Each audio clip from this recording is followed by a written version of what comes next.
Hello and welcome to the Quietly Visible podcast. I'm your host, Carol Stewart, founder of The Bounding Solutions and author of Quietly Visible, Leading with Influence and Impact as an Introverted Woman. And this is the podcast for introverted women who want to thrive as leaders and in life. And today's episode, I'm talking about my journey from someone who didn't own or acknowledge or want to acknowledge that I was introverted, to being introvert and proud and being confident with it. So I would say that I am introvert and proud, and I am very confident with being introverted. I am very proud that I am introverted. I wouldn't have it any other way, but that hasn't always been the case. I never used to own introversion. I never used to acknowledge I was introverted as a child growing up. But that was because of the misconceptions that exist around introversion. And, you know, I had bought into what society had communicated about introversion, that introverts are shy, they lack confidence. Because I did used to be shy and lack confidence.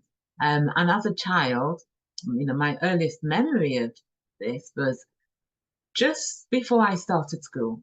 And I remember going to visit the school with my mum and being in the school hall to meet the other children and to meet the teachers.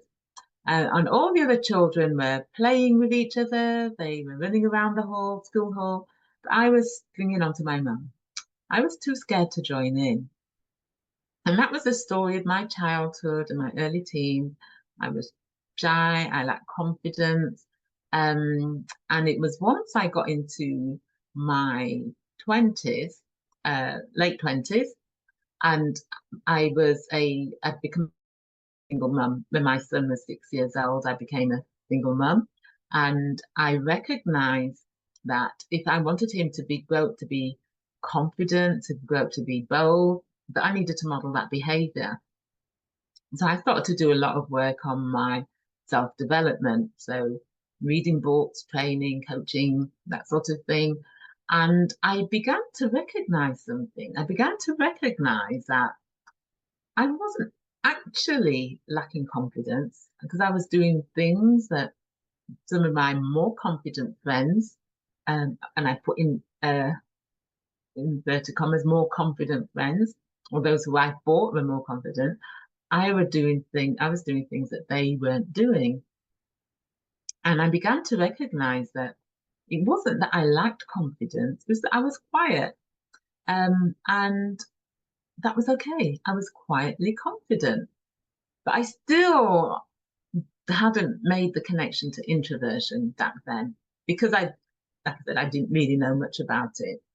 And it was, you know, as I progressed as a leader in my last role as an employee in an organization other than my own, I was a senior leader, and I remember doing the Myers-Briggs assessment along with the other leaders in the area leadership team.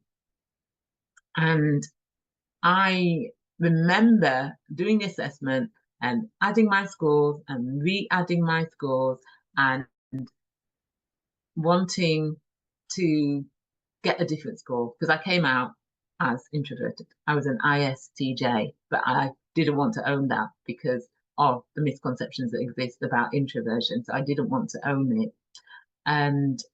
But no matter how much I re-added and went through just to double check that I'd scored things out, it still came out as ISTJ. And so, you know, it was something that I still didn't really understand. I didn't necessarily own it, but that's what it said I was. And it wasn't until I left employment and I started to do a master's in coaching psychology as I was starting my coaching business, and I got to understand what introversion was by reading the work of Carl Jung. So reading Carl Jung's work, and I came across he was the one that popularized the term introversion, extroversion. And reading his work and understanding what introversion actually meant gave me a better understanding of myself. And I would say that was when I became introvert and proud. And so we're probably talking about 2011, probably 2012. 2011 to 2012, because that's when I was doing the masters. That was when I started to own it. And that is when the more I looked into it, the more I understood myself, the more I was like, wow, I get it now. And that was when I felt I could be more my authentic self. That was when I became introvert and proud. And I think sort of being on that journey of running my own business and coaching leaders, that I began to sort of understand more about introversion, that it became an area of speciality, and how it became an area that I specialize in through my work was a few years in after running my business, probably about 4 years in, 4 or 5 years in. I was reflecting on the clients that I'd coached, and I recognized that many of them were actually introverted themselves. I thought, that's interesting because I'm introverted as well. And then I started to write articles and publish articles on LinkedIn about the challenges that introverted leaders face in the workplace, particularly introverted women. And I got bombarded with emails, messages, comments, people commenting on my post, sharing their challenges with me and their experiences. And some of them are quite horrific. I remember one woman sharing with me in a private message on LinkedIn how they'd been for an interview and were told that they were thinking of offering her the role. However, they wanted her to justify why they should employ her because she was introverted. And I thought, how ignorant is that? How terrible is that, that someone is having to justify themselves for being introverted?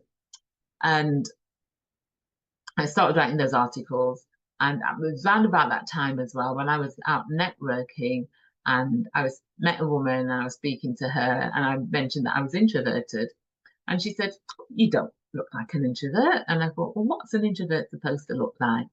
And I just didn't get it. I thought, is it because I was wearing a bright orange top, or was it because and introverts don't like bright colours? Is that what she was thinking?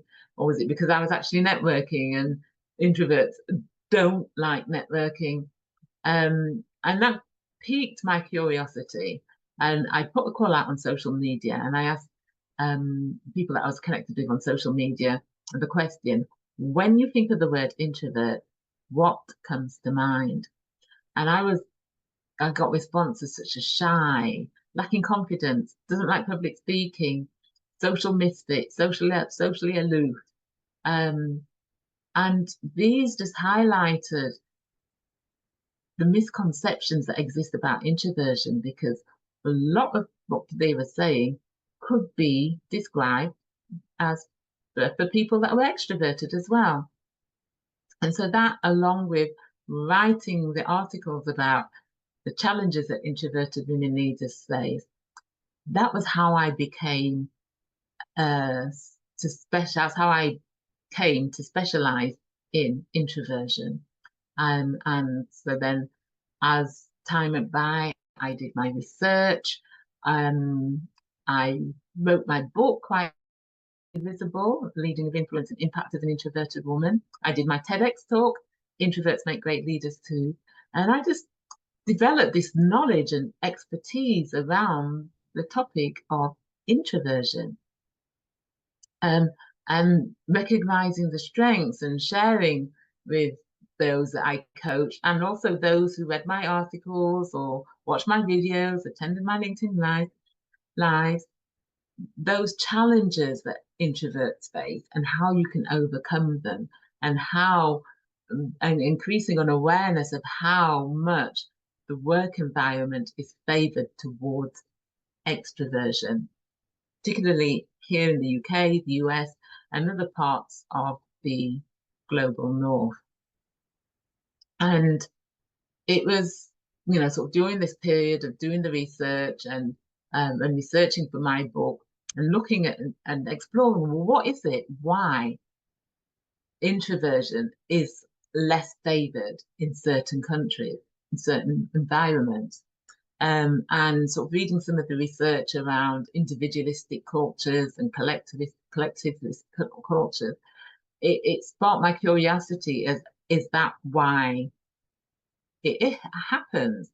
Because in individualistic cultures, there's greater emphasis on the individual attainment. So does that mean then that it's more a case of that in the environment, everybody's trying to vie for that attention, everybody's trying to vie to be in the spotlight. And because introverts don't necessarily like being in the spotlight, or certain things that are associated with that are don't come naturally to introverts. So is that why it's become the case that he or she who shouts aloud is the one that gets the recognition, that gets heard, that gets seen, that gets the recognition, that gets the reward and gets ahead, whilst the quieter ones often get overlooked? Is that the reason why? And coupled with that, in Susan Cain's book, Quiet, The Power of Introverts in a World That Can't Stop Talking, she talks about the extrovert ideal. And that's an omnipresent belief that the ideal self is alpha, gregarious, and comfortable being in the spotlight. Well, historically, that has been what's been associated with being a great leader. So alpha, gregarious, comfortable being in the spotlight. So those people that fit that are seen as great leaders, that those that don't are not. Whereas in collectivist cultures, there's more emphasis on the collective attainment. So it's not people pushing everybody out, trying to get the attention. They're more a collectivist culture that's more about we rise together. And certain countries which are collectivist, certain Nordic countries, Japan, China, even are said to be collectivist, although I know I have seen some research that's saying that China's kind of shifting to be a bit more individualistic. Whether that is true or not, I don't know. But in those cultures, there's that less emphasis for the individual self-attainment is not the focus. So there's probably less about or pressure on people to be seen, be heard, to be in the spotlight, to be that gregarious one that is making a lot of noise, that is highly sociable. Yeah, so those are my thoughts around that.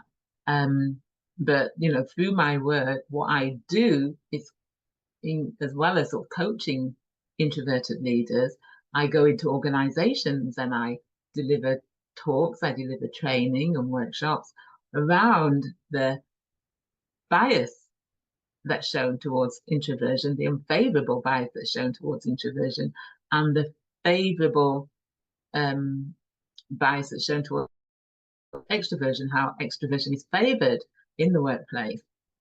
And as time has gone on, it's become more and more a topic that really piques my curiosity and interest.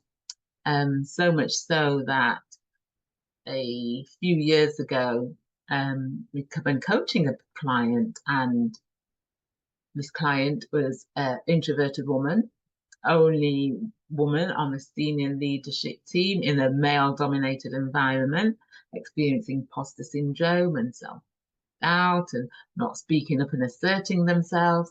And when I asked what it was like in her previous role in a different organization, she told me that she thrived. And I asked her, well, what was it that made you thrive? What was different about that to where you are now? And she thought about it and she said, they made me feel like I belong. And that sent me down another road of inquiry, feeling like you belong, feeling psychologically safe, and what the impact is that when you feel like that. And then it was after that I enrolled to do a master's in psychology. So this was about 10 years after doing the master's in coaching psychology, because I wanted to get a better, deeper understanding of the psychology that underpins what I do to be able to better help my clients. So my research dissertation, I looked at how introverted women experience belonging and psychological safety in the workplace. What's their experience? And I interviewed. It was a qualitative study. I interviewed 12 women from across the world. So it's a diverse group of women, intersecting identities. So there were women from the UK, the US, Australia, Africa, France, Spain, within the UK, sort of the different countries within the UK, England, Scotland. There were Black women, white women, dual heritage women. There were LGBTQ women, neuro diverse women. So I think it was a nice group of introverted women who had different intersecting identities.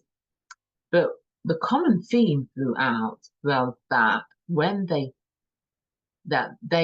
felt that introversion, that they were mistreated or treated less favorably because of their introversion, that contributed to them feeling like they didn't belong and not feeling psychologically safe. But when they were in environments that they felt like they belonged and they felt psychologically safe, they felt like they could be themselves, they thrived. And when that was absent, they didn't. And so that is work that I'm continuing to work on now in terms of working on getting my research published. And I'm working on writing my next book, which is about that, what I've researched, the belonging and psychological safety in the workplace, through the lens of introversion, through the lens of my research participants, and then bringing in my personal experience and the experience of those that I have coached. Because we still got a long way to go. We've come far in terms of how introversion is viewed, but I think that we still got a long way to go until people recognize that introverts make great leaders too, widely recognize that, should I say, until work practices are more inclusive towards introversion. So looking at work practices that, such as meeting, networking, brainstorming activities, interviews, whereby they don't allow for introverts who have a preference or thinking, processing information, and then speaking. They don't give them that time and space to be able to do that. So that they put a lot of pressure on them to be able to speak on the spot, respond on the spot, and not have that time to think and process. So continuing to increase awareness about that is what I do, why I do podcasts, why I do all the work that I do on LinkedIn. And I will continue to do to increase awareness about it. But what I would say to you, if you are someone who is in your early career or you're advanced in your career, but you are not introvert and proud, you haven't owned it, you haven't acknowledged that it is a superpower, it's your superpower, then my encouragement is to you is to consume the material that I have here on the podcast, on LinkedIn, read my book, watch my TEDx talk, find out as much info, watch Susan Cain's TEDx talk, read her book, and read another someone else who sort of does a lot of work around introversion, Jennifer Carweiler. Carnweiler. So she's been a guest on this podcast. I know she's recently updated her book about introverted leadership. Even though she's not introverted herself, but she is what I call an introvert ally, one of our biggest allies. Look at her work as well. She's done a lot of research on the topic. Get to know yourself better, get to understand yourself better, and recognize your strengths, that your introverted strengths are your superpower, and recognize how you can utilize them to your advantage in your work, so that you are able to be at your optimal. Because when we utilize our strengths, you've heard me say this before, we are naturally more confident, we're more motivated, we feel more empowered, and we're more authentic, and it's better for our overall well-being.